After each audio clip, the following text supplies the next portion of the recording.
Thank you so much for the introduction, Dr. Marshall. I'd like to take this opportunity to thank Danielle Seckel for organizing today's event. And I'd also like to give a general thank you to the Russian, East European, and Eurasian Center at the University of Illinois for hosting the Noontime Scholars Lecture Series.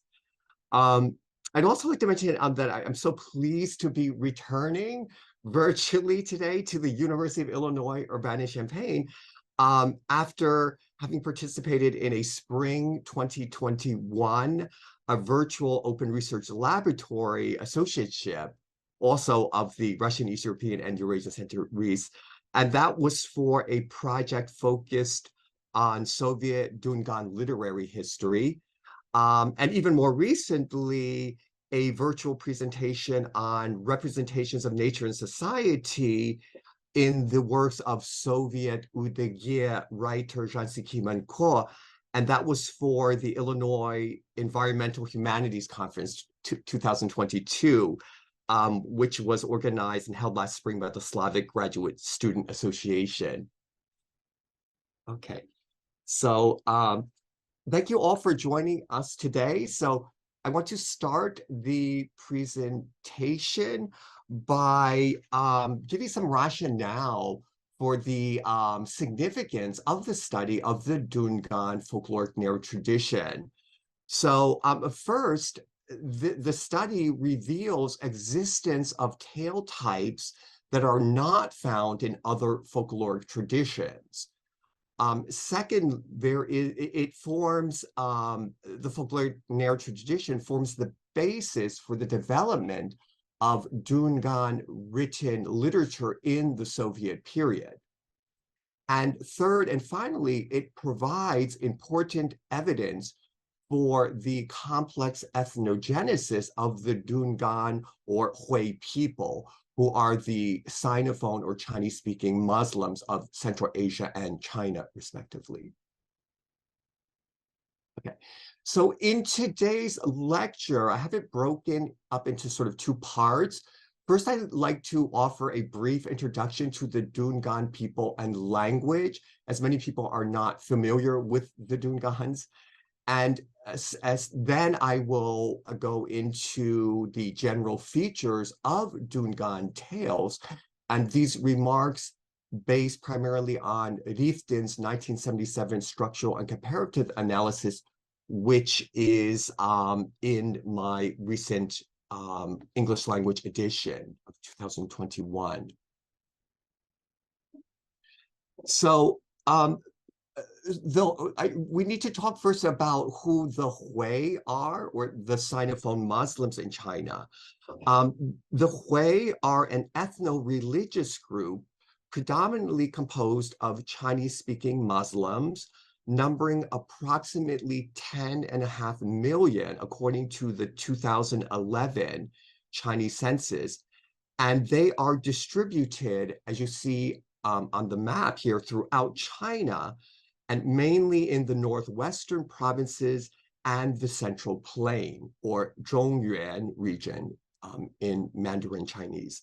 So the Hui are one of 56 ethnic groups officially recognized by the People's Republic of China, or PRC. So the PRC government defines the Hui to include all historically Muslim communities not included in China's other ethnic groups. Okay. So now I'd like to speak briefly about how the Dungan or Hui got to Central Asia from China. So basically, there were three waves of migration. The first was in the winter of 1877 to 1878, in the immediate aftermath of the failed Dungan Revolt, which lasted from roughly 1862 to 1877, and this was under the Manchu-led Qing dynasty. The second major wave was from 1881 to 1884, following the signing of the Treaty of St. Petersburg in 1881, which restored to China the Upper Ili Basin, which had been occupied by Russian troops since 1871 during the Dungan Revolt. And finally, and more recently, in the first part of the 20th century, there has been migration from Northwest China to Soviet Central Asia until the border between China and the Soviet Union was closed in the early 1960s. And this is roughly following the Great Chinese Famine, which lasted from roughly 1959 to 1961. Yes. And on the screen, you'll see a beautiful oil painting by a well-known Dungan artist, and it's titled At the Beginning. Okay, so now let's talk briefly about the Dungans in Central Asia. So, as I said, they are living primarily in Kyrgyzstan, in Kazakhstan, and Uzbekistan. So, just a few facts about the Dungans. By tradition, they are Sunni Muslims of the Hanafi school, like most of their Central Asian neighbors. Most of the original Dungan settlers were poor, illiterate peasants or small urban craftsmen from Turpan in Xinjiang, from Gansu province, and from Shanxi province in China. So all in northwestern China. So the Dungans have traditionally had large families, often with between 6 and 8 children, and they enjoy a reputation as a hardworking and prosperous people. And most of this information comes from Svetlana Rimsky-Korsakov-Dyer, one of her documents in 1992. And she's a major researcher in English on the Dungans, both in literature and culture. Okay. So according to the latest census data available as of 2020, there are an estimated 150,000 Dungans, and this is the figure that I give in my book, Dungan Folktales and Legends. So in terms of the distribution, they're almost evenly distributed between Kyrgyzstan and Kazakhstan, roughly 674,000 in Kyrgyzstan, slightly under 73,000 in Kazakhstan, and about 3,000 in Uzbekistan, according to the latest figures available. And then there was a more there's been a more recent migrations of Dungans from Central Asia to Saratov Oblast, which is located in the southeast of European Russia. But this migration beginning only in 2000, with slightly over 1,600 Dungans counted there as of the 2010 Russian census.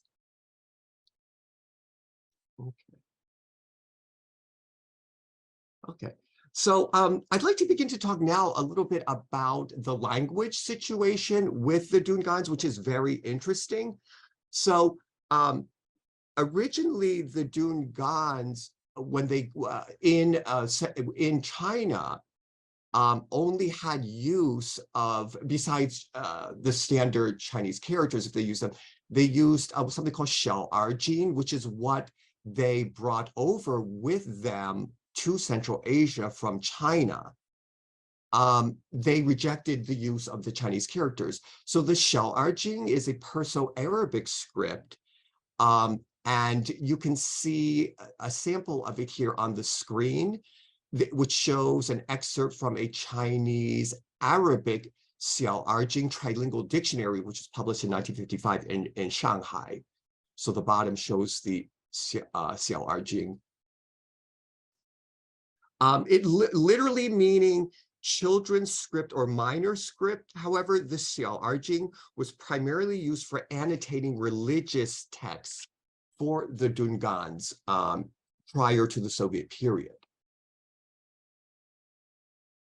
So what happened during the Soviet period is similar to what happened with a lot of the other minority ethnic groups in the Soviet Union who did not have a standardized writing system. There was experimentation at first with Latin alphabet starting in the 1920s, and this happened with the Dungans. And in fact, the Dungans experimented with two different versions of a Latin alphabet. If you look at the screen, there was first a Latin alphabet that was used from 1928, and then another one that was revised and adopted in 1932. So during the years 1928 to 1929, as the Kyrgyzs, Kazakhs, and other Turkic-speaking peoples of the Soviet Union were adopting the Latinized alphabet known as the New Turkic alphabet, or simply New Alphabet. The Dungans adopted a Latinized alphabet based on the New Turkic alphabet, but adapted for languages of peoples of non-Turkic origin. By 1932, however, the new Latin Hua, which you see on the top of the screen here, began to replace this first Latin alphabet. So the Latin Hua movement was spurred on by the fact that Muscovite political workers at the Scientific Research Institute on China, a unit of the Communist Academy, were joined by highly qualified linguists and sinologists from the Academy of Sciences in Leningrad. Okay. So again, as with other of the minority ethnic groups that were experimenting with the different alphabets, starting out with the Latinized forms and then moving to Cyrillic, this also happened with the Dungans. With the Dungans, this was somewhat delayed. Some of the other minority ethnic groups switched over from Latin to Cyrillicized alphabets in the 30s. For the Dungans, this was delayed by the war, the switch over. But it was adopted roughly from 1953, and a Cyrillic alphabet is still used for the Dungan language to this day, which is quite an anomaly in terms of Chinese languages, dialects or languages. So from 1939 on, as we said, this is when you saw the appearance of these Latin alphabets. And the most important motivation, of course, for the switch from the Latin to the Cyrillic was the desire of the Soviet government to facilitate making Russian a unified language of the USSR by having a single alphabet taught in elementary schools for Russian and the minority languages. So just a few comments about the modern Dungan language.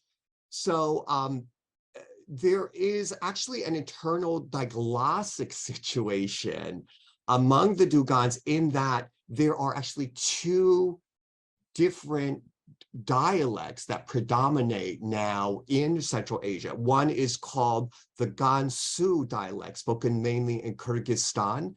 And then there is also the Shanxi dialect, predominantly spoken in Kazakhstan. And those represent the places in China where they originated from, either Gansu or Shanxi provinces. And the Dungan language is listed by UNESCO today as what's considered a definitely endangered language, since it is really only the parental generation that really is really speaking and has a good grasp of the language. Okay, so now I'd like to speak briefly about the three researchers that worked on the study that I'll be talking about pertaining to the features of the Dungan tales. So the lead researcher is Boris Lvovich Riftin, who lived from 1932 to 2012. He is also well known by his Chinese pen name, Li Fuqing, because he was so conversant and fluent in Chinese that he actually authored quite a few research type works in the Chinese language.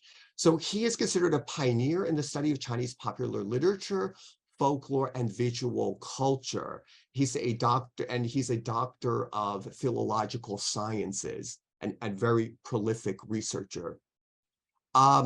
The two co-compilers on the Dungan Folktales and Legends, the Russian edition having come out in 1977, my English language edition in 2021, is Mahmoud Ahmedovich Hassanov, who lived from 1932 to 1977. He was a Dungan writer, literary scholar, and candidate of philological sciences. And he is considered a leading expert in Dungan folklore, as well as an influential Soviet Dungan prose writer of the 1960s and 1970s. And finally, the third collaborator on this large study is Ilyas Ismailovich Yusupov, who lived from 1930 until 2005. He was a Dungan historian and candidate of historical sciences. He was a prolific researcher in Dungan history and philology who published more than 100 scholarly works during his lifetime. Okay, so now I'd like to begin to talk about the Dungan folk narratives themselves. So this analysis of the folk narratives that I'll be discussing, again, is based on this massive study with Riftin as the lead researcher. And the study is carried out using the Arne-Thompson folktale classification system. The findings generally are that there is a firm rooting in Chinese storytelling traditions, but that there is also substantial Middle Eastern, East Asian, and Central Asian influence. And we'll see that as we go through the remaining slides here. I'd like to show you the covers and briefly discuss the 5 editions that currently exist of these Dungan tales with critical analysis of Riftin and his collaborators. So the first that you see on the left on your screen is the Russian language edition of 1977, which was published by Nauka Publishers as part of its series, Tales and Myths of Eastern Peoples. And it received quite a bit of attention by being part of the series. And then in the middle, you see the second Russian edition, which was published in 2013, and then an abridged third edition on the right, which was published in 2018. The abridged edition only contains those tales that were translated by Riftin himself, the lead collaborator here. And then there is also now a Chinese language edition, which was published in 2011 in Shanghai. And this was right before Riftin passed in the fall of 2011. So I'm so glad that he got to see this come to fruition before his passing. And then, of course, on the right is my own English language edition, which was published in 2021 by Peter Lang as volume 16 in its International Folkloristic series. Okay. So what I would like to do now is show you very briefly the titles of some of the tales as they are in the original Russian language edition of 1977 and in my 2021 English language edition.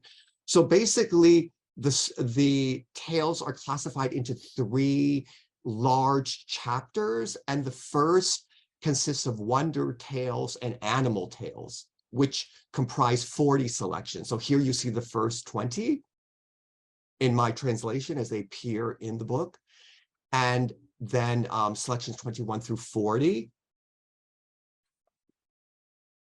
The second large chapter is what I call novelistic tales, folk anecdotes, and adventure stories. This section consists of 27 selections number 41 through 67. And finally, the third and last chapter in the book comprises legends, historical tales, and narratives. Narratives here being a translation of the Russian skazy. So these colloquial sort of third-person type narratives. Okay, so now I'd like to jump into the discussion of the general features of Dungan folk narratives. And there are 8 that have been identified by Riftin and Hasanov and Yusupov. The first is tale typology. So basically, Dungan categorization of oral prose narratives is into 2 types, which are the shorter and longer sort of works, if you will. The shorter being called gujer in Dungan, which are typical folk tales, and then faux, which can be compared with Beijing, Mandarin, shuoshu, or storytelling to music, literally book stories, or those with a basis in Chinese literary tradition, and therefore the longer stories. And again, here you see an oil painting by a wonderful Dungan artist, Abdul Samad Karimov, and this is a painting called Ancient Turkestan. The second general feature has to do with origins of the folk narratives. So there are both Far Eastern and Near Eastern sources for the tales, and this reflects the complex ethnogenetic and cultural ties of the Dungan people. And then second, there is a down-to-earth nature of the fiction of the Dungan tale, especially a wonder tale. And this links it to the folklore of Far Eastern peoples. The action in Dungan tales, as for instance in Chinese tales, takes place not in some distant and unknown realm, a land of fantasy, but rather all the uncommon occurrences happen with the hero or protagonist nearby, in places that are native and familiar to the storyteller. Third, I'd like to discuss briefly narrative time in the tales. So there is a general lack of localization in time in the Dungan tales. So this is in contrast to the tales of a number of peoples of the Far East. For example, the Chinese and Koreans, who are generally inclined toward legend or tradition, which often specifically indicate the time of the action, For example, during a particular dynasty or under a particular ruler, a particular story happens.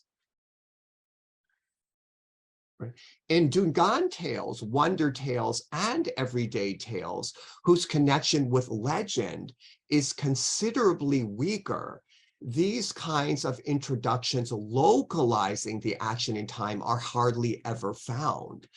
The tale usually begins simply with words that would translate as "there once was," or, "in the old days there was," attributing the action to an indefinite past time. Again, on your screen, to accompany this particular topic, I'm showing an oil painting, again, by Karima. This is called Autumn in the Mountains. Fourth, I'd like to make a few comments about physical landscape in the Dungan folk narratives. So the world of the Dungan tale has its own specific landscape. There are four features of this landscape that I would like to highlight. So first, there is frequent mention of the frightening and dangerous mountains. And it can be compared to perhaps the frightful forest in European tales. Then there is mention of the plain, which in the Dungan tales is inferred, however, rather than specifically described. Third, there is frequent mention of the sea. For example, the East China Sea, where the Dragon King, or in Dungan, Lun Wan, lives. But interestingly, there is no mention of lakes or rivers. And fourth, there is mention of cities. And usually this is an abstract, quaint Chinese city rather than a specifically named one. And on this particular slide, I'm featuring a beautiful oil painting by a very well-known Dungan artist, Muhammad Umar Panshayev. And this particular painting is titled Mountain Dwelling, China. Fifth, I'd like to discuss some of the common character types that appear in the Dungan folk narratives. So the common character types include farmers, shepherds, petty traders, woodcutters, hunters, keepers of coaching inns, bandits, officials, and sovereigns. In addition, there is mention of many immortals. For example, a Shen Xian in Dungan, but also very similar in standard Mandarin or Beijing Mandarin, who is always a positive character, and also mention of the holy Hizir, whose depiction is typical in Near Eastern and Central Asian folklore. And then, of course, there is mention of an array of fantastical characters. And in these Dungan tales, there is the mention of monsters, for example, elementally linked with Far Eastern mythology. For example, shapeshifters, and in different forms. And also monsters common in Central Asian folklore. For example, Meng Gu Zi, who is a seven-headed monster, who may be compared with the Mongolian mongoose and the Gansu Mongol Meng Zi, and also characters of the Near Eastern and Middle Eastern mythological sphere. For example, what I translate as giants Dai Wu Zi, whose name is ultimately derived from the Iranian Dev. And as I already mentioned, the Dragon King in Dungan Lun Wan, or in Beijing or Standard Mandarin Long Wan.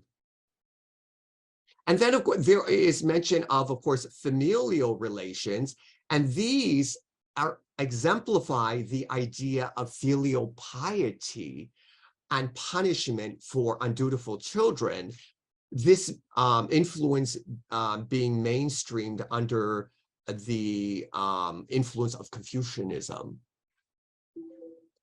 And here you see another beautiful oil painting by Karimov, and this one is titled "A Dungan Bride Receives Guests." 6, I'd like to make a few comments about individual motifs and plots. So there is the depiction of the societal relations of old China that you will see in these tales. And then there is also frequent reference to 2 kingdoms and 2 sovereigns.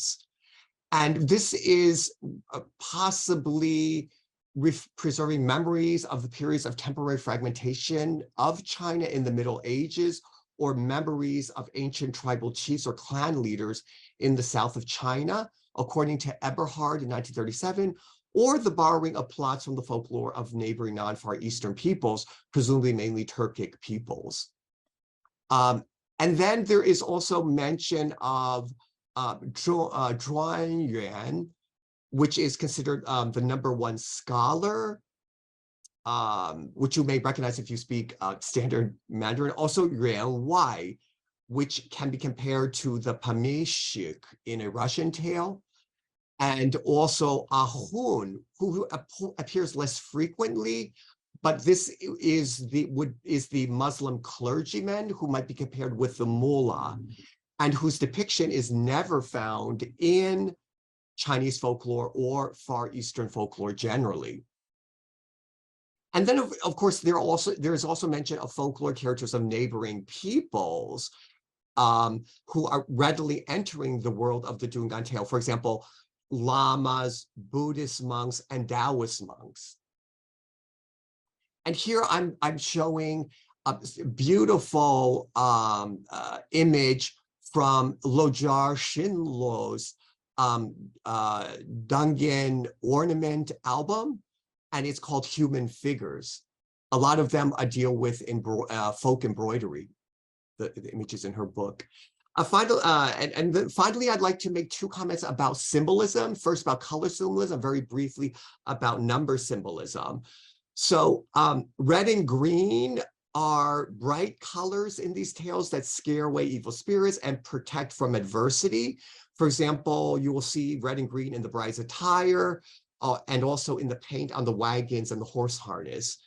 White is a color of mourning among the Dungans and the Chinese, and it's also associated with fantastical animals. So, for example, there is a white snake, you'll see a white rabbit or a white horse, and these would be characters that typically help the protagonist or the hero. Black is mainly applied to negative characters and phenomena. For example, mention of a black snake, a black whirlwind, and also a black fool being used as an abusive term of address for the Dragon King. Yellow is a color that portends doom. So, for example, a yellow whirlwind carrying the heroine away, or a yellow countenance indicating contact with a vampire shapeshifter. And then there is mention of blue and the closely related green, which are colors associated with dark forces. For example, there's mention of a monster's blue or green face, green smoke accompanying the appearance of a monster, or the soul of the hero's enemy ascending into the sky with a trickle of blue smoke. And here you see a beautiful oil painting, again by Penshayev, with all the beautiful colors, called Remembrance. And finally, just a few comments about a number symbolism. 3 is a number that is typical in the epic storytelling of various peoples and is seen very often in the Dungan tales. 7 is a number often mentioned that is more peculiar to Far Eastern folklore. 72 is also often mentioned, right? And here, and on this side, you can see 3 cranes in a field pecking foxtail millet. And this, again, comes from Shinlaw's beautiful album of Dungan ornament. And finally, 9 and its derivatives are often mentioned in the tales, especially the number 99. For example, 99 people destroyed by an evil monk in a tale, or 99 iron chariots thrown into a river by a hero warrior, with 9 as the base odd or masculine number in traditional Chinese thought, which formed the basis for counting in ancient China. And then there is mention of 40 as a number apparently entering it from the Near Eastern cultural tradition, interestingly enough. So you may recall the Near Eastern tale, Ali Baba and the 40 Thieves. And then there is a Dungan version, which I will translate, of stories of 40 viziers. And other mentions of the number 40 are with the hero performing for the Dragon King for exactly 40 days and nights, and all kinds of events transpiring 40 days after a wedding or the death of a hero or protagonist's parents. And finally, on this particular side, you again see a beautiful image from Shinlaw's album that I mentioned, and this is called Ducks Peck Lotus Flowers, and you see it's 9 of them there. And finally, if you would like further information about anything that I've talked about in my lecture today, or about the Dungans generally, or about any of my other sort of research that I'm working on with the Tungus peoples or anything like that, please visit my professional website, which is on Georgetown Domains. The URL is kjy.georgetown.domains. And finally, I wanted to show another work by a well-known Dungan artist. Her name is Halida Shimova, and she is from Kyrgyzstan. The other 2 artists, Panchayev and Karima, are both in Kazakhstan. And this shows Dungan women in the traditional dress performing a dance here with the fans. Okay. So thank you all so very much. I'm looking forward to hearing your questions, if you can stay with us. Wonderful. Thank you, Professor Ian. So we have some time for questions.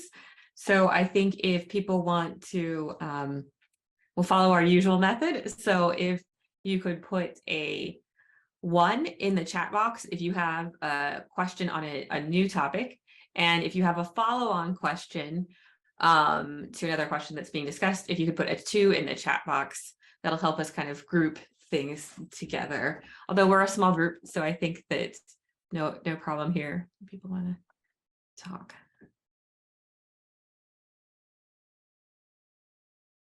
Any questions so far?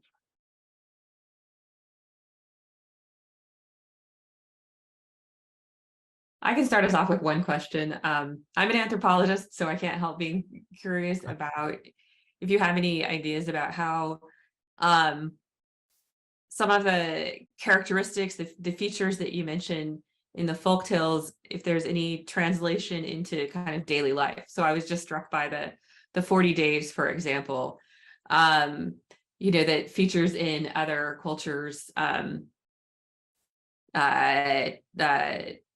traditional or religious, activities in terms of, life events, weddings, funerals, those kinds of things. So I'm just curious if you had any thoughts on that.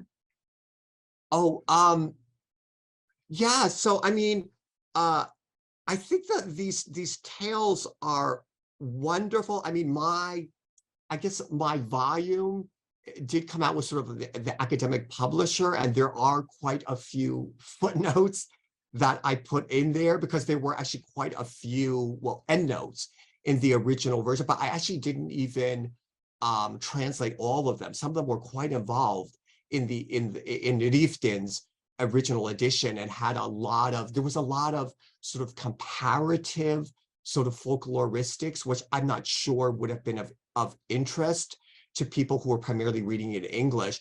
But you can definitely read the tales and enjoy them immensely, not having really any kind of background, with the Dungans or with Central Asia in general, or with like Russian and Eurasian studies. They're just very, they're very dynamic, the tales, and just so rich in so many different ways. I mean, I was talking more here about the different like cross-cultural influences that came into the tales, but yeah, there are just so many relatable types of characters and events and points in the stories that even if you don't care to read the footnotes or know about them, and you could just read them like I think like a child could really read them as well, maybe with a parent for some of the vocabulary, and could really enjoy them. And there's a lot of mention of just very relatable sorts of incidents and types of characters, family, the monsters, the Mola type characters, the clergy and people like that. And of course, the animals, of course, too, that are talking, of course, and which everybody can sort of relate to. But it's very interesting because these tales definitely are different from the collections of Hui tales that were translated from the Chinese-speaking Hui in China. There are actually versions of those that were available before my own English language edition of the Dungan tales came out in 2021. And I have some of them, and I haven't read them entirely, but I've looked at some of them, and some of them are even similar in title or theme to some of these tales that I actually translated. But again, when you're looking closely at them, there are still differences. So it's extremely interesting. Yeah. Yeah, absolutely fascinating. And I wonder if you were moving in a direction I was curious about as well, is if you could tell us a little bit more about your method of translation and putting together the volume, and how you kind of approached working with the texts. Sure. So this 16-year sort of journey in total with the beautiful book actually began in 2005, when I learned that there was a journal called Aesopus, which comes out of New York State, that was trying to start a series of sort of folk tales accompanied by artistic sort of depictions, sort of more sort of an arts journal. And I told the editor that I was actually had a huge collection of Dungan folk tales, and I was actually working on translating them or thinking about translating them. And I actually started it once I heard that there was this opportunity to maybe have them featured in this series, in this journal. And it ended up that the person actually liked them a lot, and then found somebody to illustrate this, also somebody local to illustrate them. And it was published in Aesopus issue 5 in the fall of 2005. There's actually a link to that on my website and some information about that if you're interested in that. And from there, but before that, before it became published in October 2005, of course, I had to get written permission from Riftin, who had published the Russian language source text, in order to have it published in English. And that took a little bit of doing at the time, because this was, it was still sort of the nascent years in some ways of the internet, particularly for people doing, I think, Russian, East European, Eurasian studies, there was a sort of a lag in them sort of using the internet. I actually was on the phone at like, I think like 3, 4 in the morning trying to reach Riften at the time. So eventually, you know, make a long story short, I was able to eventually contact him. We started communicating by email, and he was so flattered and honored to hear that there was this, you know, American professor that was interested in number one in the Dungan tales, and number two wanted to translate it. That he was just over the moon. And then when I told him that I had the entire volume, he was absolutely so overjoyed that I was thinking about translating more. But at that point, I wasn't sure, given that I really at the time had a full-time job at the City University of New York. I wasn't sure if I would have time to translate the entire volume, which is well over 450 pages, over 500 pages, I believe, in the Russian volume, right? But over the years, you know, having had a sabbatical and also other support from the City University, and, you know, spending a lot of my summers and, you know, indoors working on the tales, I was able to translate all 78 of the tales and the critical introduction and all of the endnotes and a lot of the back matter, although not all of it. There's still close to 100 pages altogether, as I mentioned earlier, of a lot of it commentary on comparative folkloristics in these. Yeah. Can you hear me? Yeah, of the comparative folkloristic in the tales that I actually left in Russian. So, but if people are interested in that, of course, they can, and I write about this in the front of my own English language, that they can actually avail themselves of the Russian language edition. And in terms of the translations themselves, I was trying to, I think like with any translator, you try to make a compromise between, you know, a rendering that's extreme, that's very literal, and one that's maybe, but that can still, you know, one that's free, but that still captures the flavor and the texture and really the nuance of the original, which is really, which is really a challenge, of course, but that's one of the things that I think in a lot of ways keeps drawing translators back to this art, if you will, or at least it keeps drawing me back. And it's interesting because in the original Dungan, these tales have a very sort of rustic sort of sense to them, because it's, you know, given the background of who the Dungans are, you know, the petty, you know, the small traders, the petty traders, the small craftsmen, you can imagine, who were basically not literate when they came here.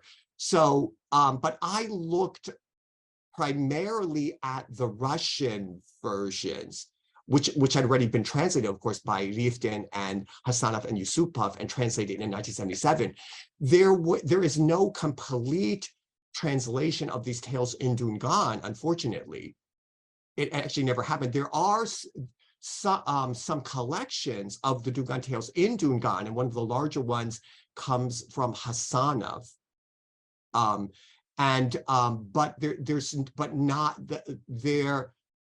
Riften was nice enough, after I came in contact with him, to send me the original sort of typescripts of some of the 78 tales that are in that original Russian language collection that I translated into English, but he wasn't able to find all of them. Several of them had already gone missing, so they were not even extant. But with the ones that I had, I was able to tighten up, if you will, my translations when, for example, when I wasn't sure exactly how to render a specific word or phrase, let's say, from Russian into English. It was so wonderful having the Dungan sort of version there. But I should also mention that by that time, I also, after 2011, I also had the Chinese language edition there. So I was also able to look at that. Although I should mention that the Chinese language edition has not been rendered into standard Chinese. It's rendered into a dialectical version, which is meant to represent the not the Beijing Mandarin, if you will, or the standard Mandarin, but the sort of the northwestern sort of Gansu Shanxi Mandarin variant that the Dungans brought over with them to Central Asia. So that Chinese version, in a sense, is almost like more a transcription in some ways into Chinese, if you will. I've seen it described that, I mean, or translation sort of in double quotation marks in a certain sense.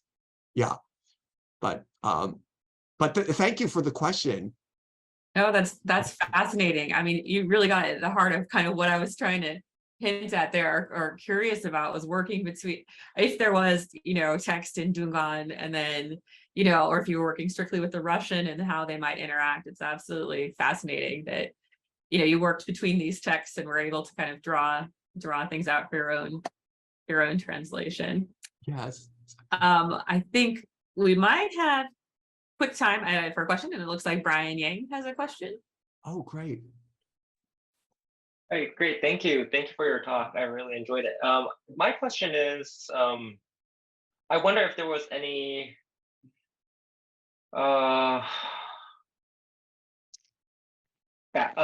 what do you call it?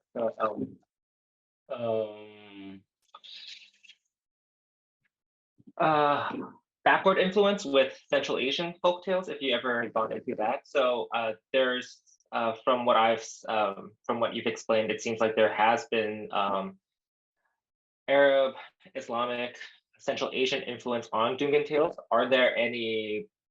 Is there any backwards influence? So going from Dungan to Kyrgyz or Kazakh folk tales, has that research been done yet, or have you seen that influence?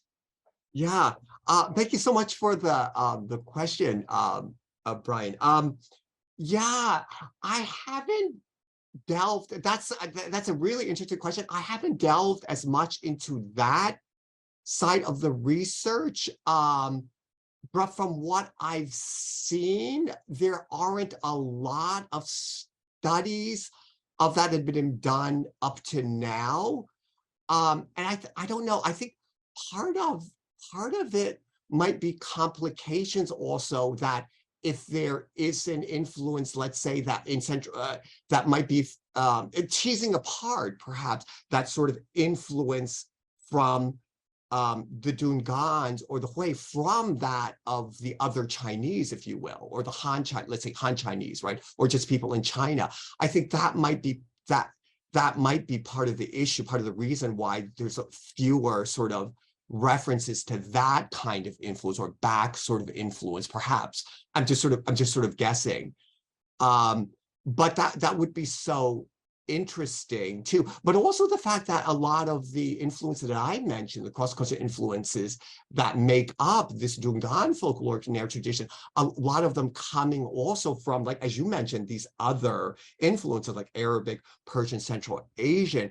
It's almost as if these influences were to have had influence on other of the cultures or tradition, how could they, like, again, maybe the difficulty in teasing them apart from just being, let's say, Arabic or Central Asian or Persian, as opposed to directly, an influence from the Dungan.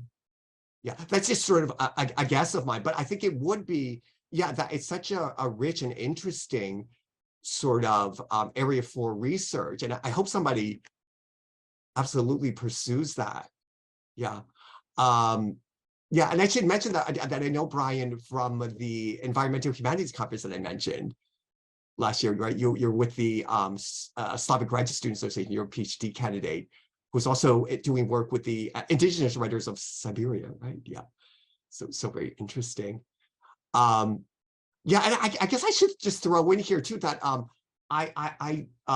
the sort of paintings that I was showing, and the album even by Xin Luo, there are actually, I added links to them before this particular talk, because I'd be showing them on my website, and there's the whole Dungan Studies webpage where you can find links to the beautiful works by these people, which as you saw, particularly like with Shin Law, that it incorporates these folkloric themes into the folk embroidery, which is just so absolutely fascinating. Fabulous. Fabulous. Thank you. Are there any last minute questions that people wanted to ask? All right, well, if not, thank you. And could you, everyone, please join me in thanking Professor Yin for his wonderful, enriching talk. Thank you all for being such a wonderful audience.